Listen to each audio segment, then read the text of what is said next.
Talk 107.3 FM now. Here's your host, Jane Ducote. Thank you so much. Good to be with you here on a Saturday in Baton Rouge.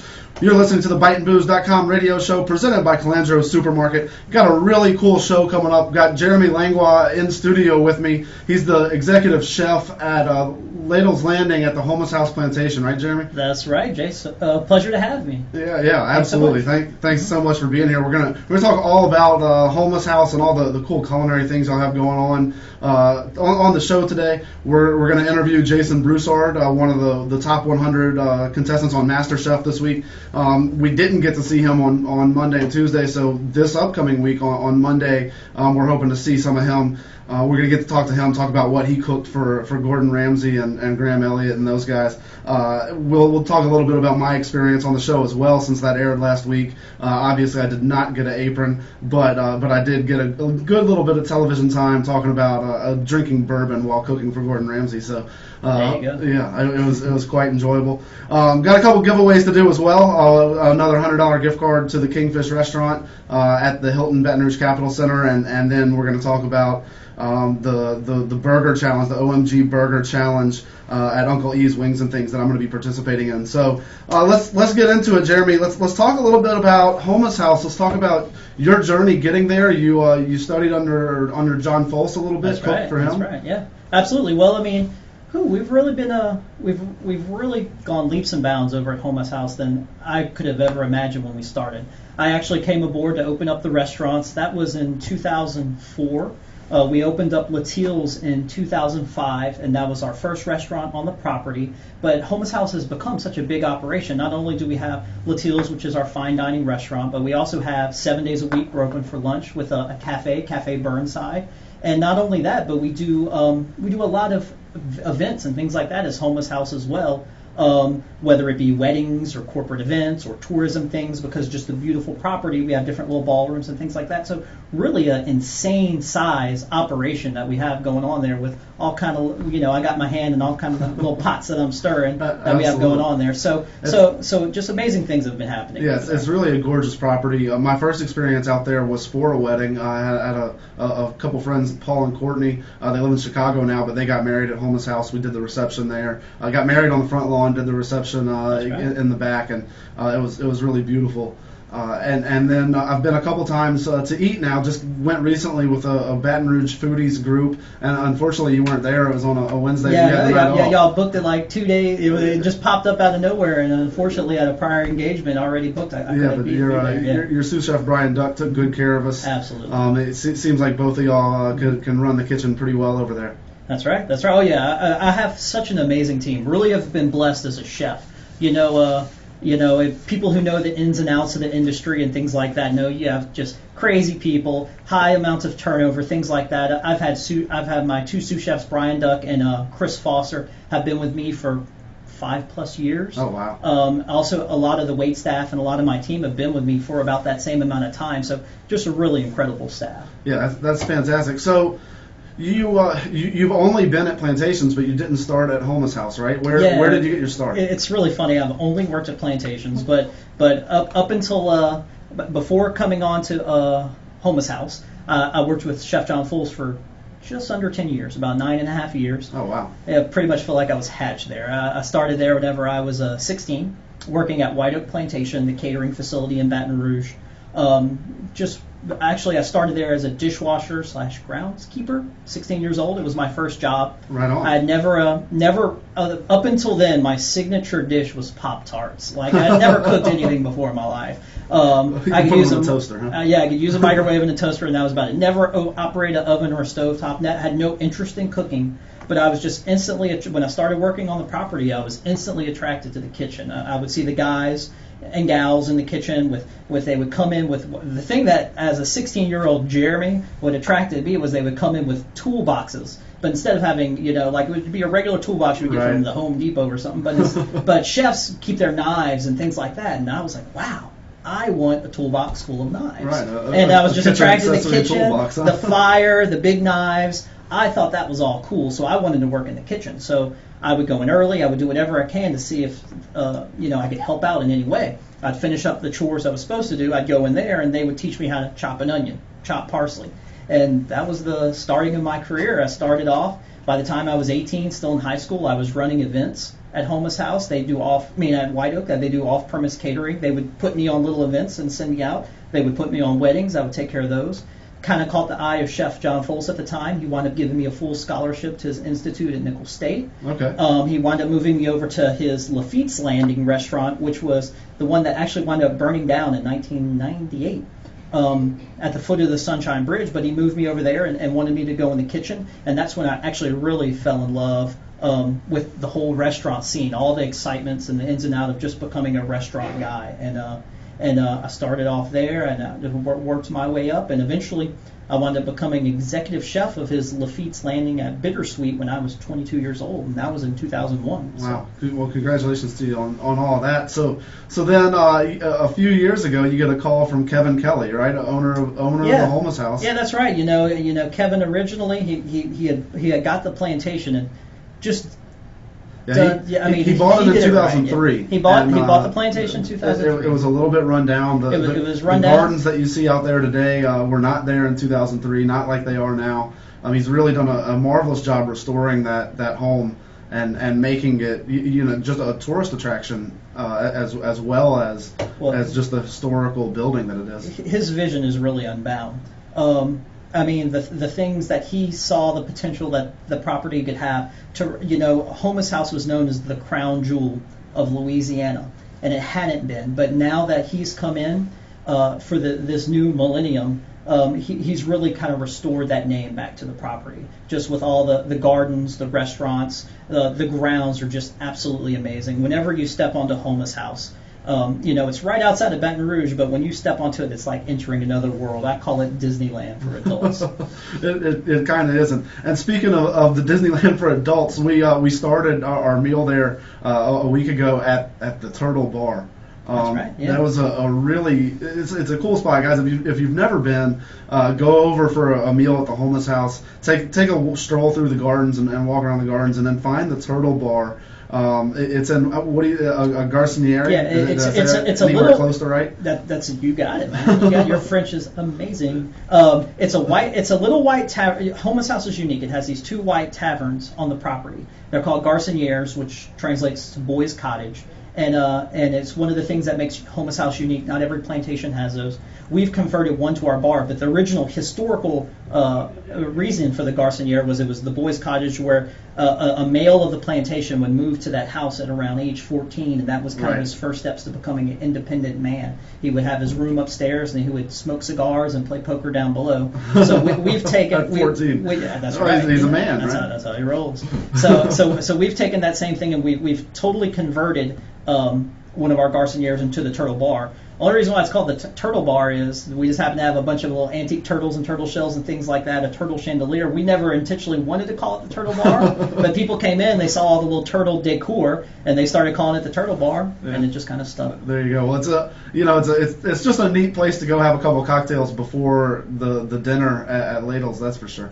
Am I saying that right? Ladle's. Yeah. Thank you. Mm-hmm. Thank you.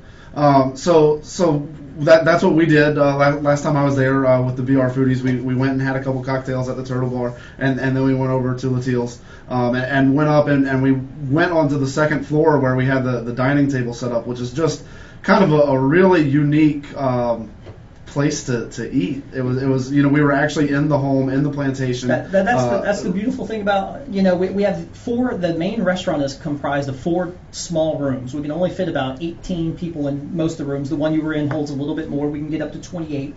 But there's no one large dining room like I guess a typical restaurant. Right. We have different levels, and each dining room has its own personality. And there's 4 that make up the restaurant. We have the hunter's room, we have the library that you guys were in. We have the other 2 rooms as well, and each one has its own little flavor and its own little decor about it. Gotcha. It's just a really neat. It makes for just a lot of character in the restaurant. and kind of having those private rooms, small rooms like that.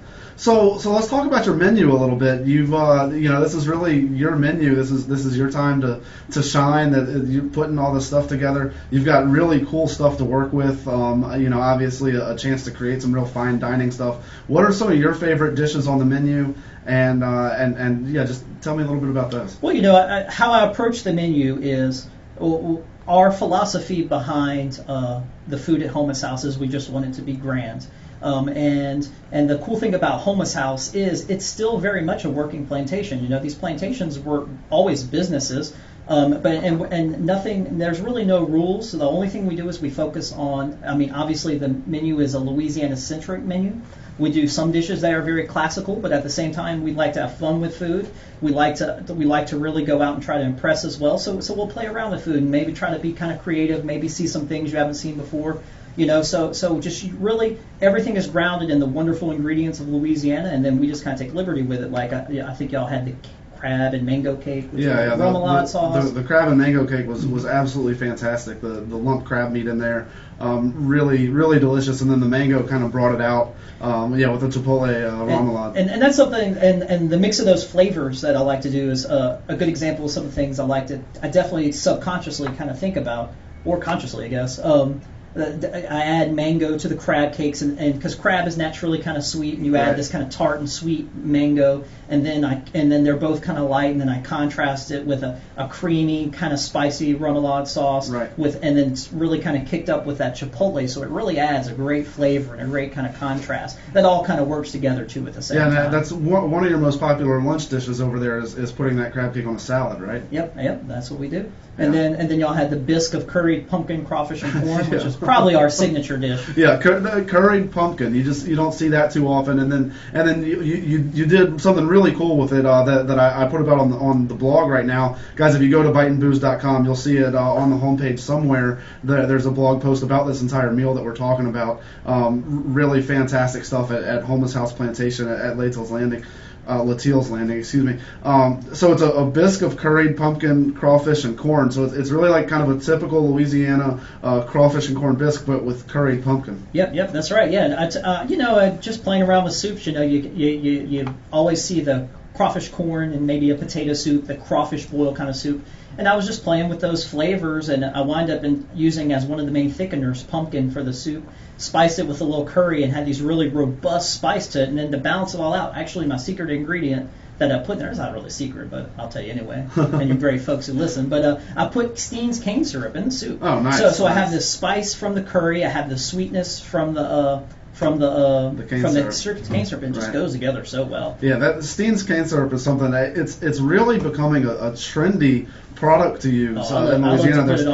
There's two breweries right now that are making craft beer with Steen's cane syrup in Louisiana. Oh yeah, it's great on pork and things like that. Cooking with it, you really can't go wrong. Well, that's great. We're gonna get to the rest of the menu and everything else more with Chef Jeremy Langlois when we get back from a commercial, talking about Houmas House and Latiel's Landing and all the great food over there. So we're gonna take a quick break. We'll be right back on the BiteandBooze.com radio show presented by Calandro Supermarket. We're back on the BiteandBooze.com radio show presented by Calandro Supermarket. I'm your host, Jay Ducote, author of BiteandBooze.com. I eat, I drink, I write, and now I talk as well, right here on Talk 107.3 FM. In studio with me, Chef Jeremy Langlois from Houmas House Plantation, doing everything over there, the Burnside Cafe, Latiel's Landing, any sort of catering for a wedding or any other event. Go check them out over there at Houmas House. Just beautiful plantation. We're talking about all things food over there. So Jeremy, let's get back into it. We were talking about this meal that we had. You can check out the pictures and some of my thoughts on it on biteandbooze.com. You can find it somewhere on there. It should be on the main page right now it is. So the third course that we had there was a cosmopolitan sorbet.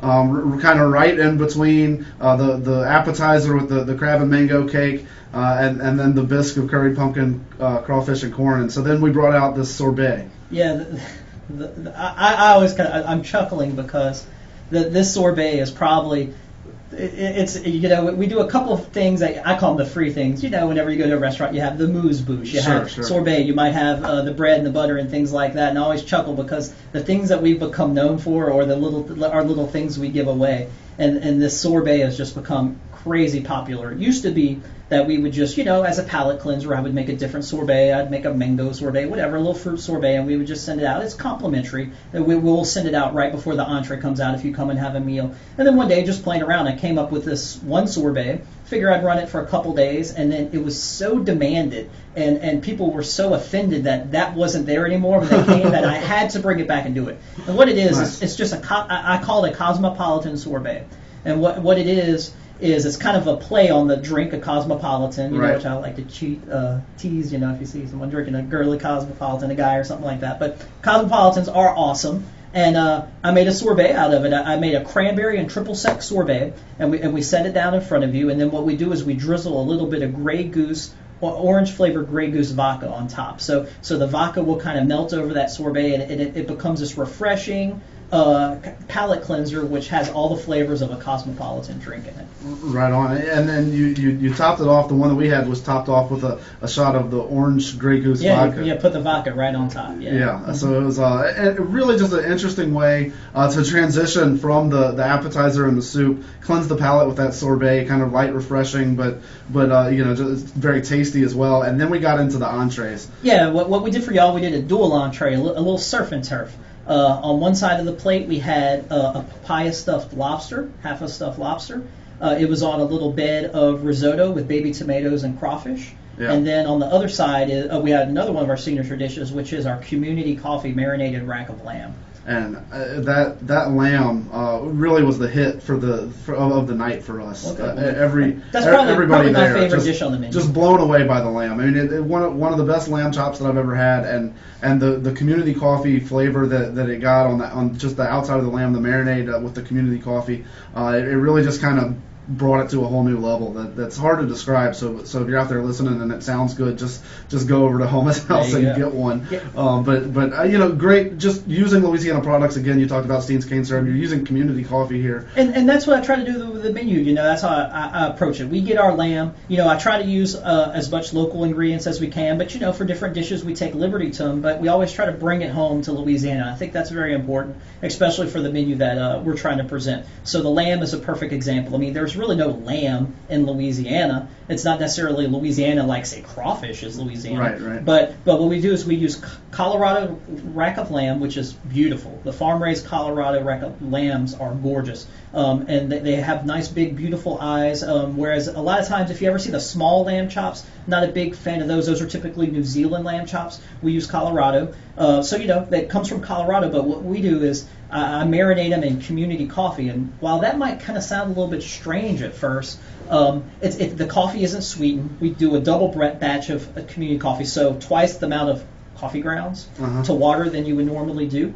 Okay. And we let that cool, and then we soak the lamb that's been Frenched or cleaned for 24 hours in it, and it just adds this subtle, dark kind of tone and flavor to the lamb. That lamb already kind of possesses some of those flavors as well, and it just all kind of just works together. So you're making the coffee, just a really strong coffee, really and then you'll just marinate the lamb in that liquid. And we're such big fans of community coffee over at Houmas House. They do great things for us, and I mean it's so much a part of our culture, especially if you're in Baton Rouge or New Orleans and things like that. Everybody drinks community coffee, and it's just another one of those ingredients that is more than just a beverage and something that I think is worth showcasing. Sure. Well, that leads me to a little fastball trivia that we're going to do right now. The Hilton Baton Rouge Capitol Center, downtown Baton Rouge, absolutely fabulous hotel. They've got a restaurant in there, the Kingfish restaurant. They've got the Kingfish Lounge. Great steaks, great all sorts of food. They've got a breakfast buffet if you're ever downtown staying at the hotel or staying anywhere around there. Just want to go eat breakfast somewhere buffet style. You can go check them out. Well, we're giving away a $100 gift card to the Kingfish restaurant. Last week the trivia question was which floor of the hotel was the pool and deck area on that overlooks the Mississippi River. The correct answer was the third floor, and Angie Orgeron posted that on my Facebook wall and is going to get that $100 gift card. This week, We got another trivia question, giving away another $100 gift card. And just a reminder to enter the contest as soon as you hear the question and have the right answer. You can either tweet that to me at Bite and Booze, so at Bite and Booze on Twitter, or you can go to facebook.com/Bite and Booze and post the answer there. And the first one to do that and give me the correct answer wins. Well, the fastball question of the day: what brand of coffee is stocked in every guest room at the Hilton Baton Rouge Capitol Center? If you can't get that because we were just talking about it, then you have some problems. So Jeremy, and kind of speaking of, what was I speaking of right there that I we were talking about the interested lamb in? and the lobster. Right, absolutely. So the lobster, it's the lobster tail, and it's got the papaya, and then it was on that risotto with the crawfish tails, and I thought that was really fascinating that you're serving lobster and crawfish together, just because in Louisiana we eat so much crawfish, and the only way we really describe it to be, it's a mini lobster. So yeah, to put the I two thought together about on a calling dish. that dish father and son or something like Yeah, that, yeah. or David and Goliath, something Right. like that. Only because there is those comparisons. Well, I just love lobster, and again, kind of similar to how I work with the crab cake. I mean, it's the same approach. We take the lobster, we boil them, we then pull the that meat out the shell, we dice it up, and then fold it in with some onion, celery, bell pepper, and then we actually add diced papaya, which adds this amazing tropical flavor to it that really just goes well with the crab meat. And then it's held together with a little bit of breadcrumbs. We put that back in the shell, and then we just bake it lightly to where it kind of gratins on the top, and it's just awesome. Yeah, it really was. And the dual entree, like you said there, with that papaya stuffed lobster tail, and then the community coffee marinated rack of lamb, and those lamb chops. It was really just a beautiful entree. Again, if you go to biteandbooze.com, you can see a picture of it. You can see a picture of everything that we're talking about here with this fabulous meal that we had over at the Houmas House Plantation. So chef, then we got to the dessert, and Yes. and we had the sticky toffee bread pudding. Sticky toffee bread pudding. Yeah. That's just something. Sticky toffee bread pudding is a play on the classic English dessert. And if you know anything about your Louisiana food history, the Creole history, Louisiana, there's so many countries that we get influence from, whether it be Spain or the African countries, Spanish, Spain, Italy, French. Obviously, those are obvious, but England as well. All those were part of the Creole nations, and we pay tribute to them I came up with this dessert called sticky toffee bread pudding. In England, they have a very classic dessert called sticky toffee pudding, and that is it's like a brown sugar cake with dates in it, and then it's kind of spongy, and they cover it with a toffee sauce. Okay. So I decided to do a play on that, and I was going to do if you notice, the bread pudding it's made with brown sugar. I do a brown sugar Right. bread pudding, so it has this beautiful brown color. It's got the dates inside of it, and then we just cover it we just slather that toffee sauce Yeah. right on top, and it just Absolutely. really works really awesome. Absolutely, it was covered, but it was delicious. Served with a little strawberry and blueberry, and it looked like a homemade whipped cream there, and so it was really a nice dessert. But you weren't done there. No, we weren't. The next thing, like we just had dessert, then a cup of community coffee, but. After that, we Chef Duck brought out a praline shooter. Praline shooter. Well, yeah. I guess I have to describe it because We're gonna need to talk about it. We didn't. It's not like a shot of liquor. Yeah, no alcohol. We'll start there. It's a dry shot. It's a powder. And what it is I always think it's important. Anytime we're like I said, we're trying to have the dinner to be a performance, Right? And we kind of we want it to lead up to something and kind of really end with a bang, and not just something you forget or anything like that. That's why I think desserts courses are so important. And then even after that, this would be something we do when we present the bill or at the end of a meal. What we do is we want to leave somebody with just a great sweet taste in their mouth. So what I came up with what's called a praline shooter, and we just bring out a shot glass. What's inside the shot glass is a powder of caramel, but it's powdered and very very light, almost like flour. Right. And then I have on top of it pecans that have been ground up, toasted with salt in it. And what you do is you take it and you just shoot the contents into your mouth. The salt and the pralines will kind of pull the saliva out of your mouth, Right. and cause that powder to magically inside your mouth form of this kind of praline that will constitute in your mouth. Then you just kind of chew it and eat it like normal, and just kind of my little Willy Wonka. Right. No, it's great. I mean, it's just a little bit of playing around with some food, and it's dehydrated, so when it hits the moisture in your mouth, it just kind of sucks that moisture back in. Yeah. And it really just a cool sensation of the praline forming in your mouth. It's fun. Is you play with food, but when you bring it to the guest, you have to explain that this is what you got to do. You know? Right. You shoot it, but just hold it in your mouth for a second, and then that's where the magic kind of happens. Absolutely. Well, it was a fantastic meal over there at Latil's Landing. So definitely thanks for having our Baton Rouge Foodies group. Man, y'all have been great to us. I've been watching Twitter and things like that, and really good things to say. So I couldn't be happier about it. If so you're I'm out glad there, you enjoyed everything. You can communicate with the whole Baton Rouge Foodies group. If you just do @BR Foodies, obviously I'm @Bite&Booze. Jeremy, you're on Twitter as well. At Jeremy Langlois. At Jeremy Langlois, and Houmas House is @Houmas House. Yeah. So we're all on Twitter. We're all on Facebook. Can people find you on Facebook as well? Or just a personal page? I just have a personal page. Okay. If you want to friend me up and look at all my pictures and things like that, sure. Whatever. I'm open, but whatever. Houmas House does have a Facebook page. Bite and Booze has a Facebook page. So check everybody out. We are social media inclined over here while broadcasting on radio, the traditional media. We got to mix in the new media as well.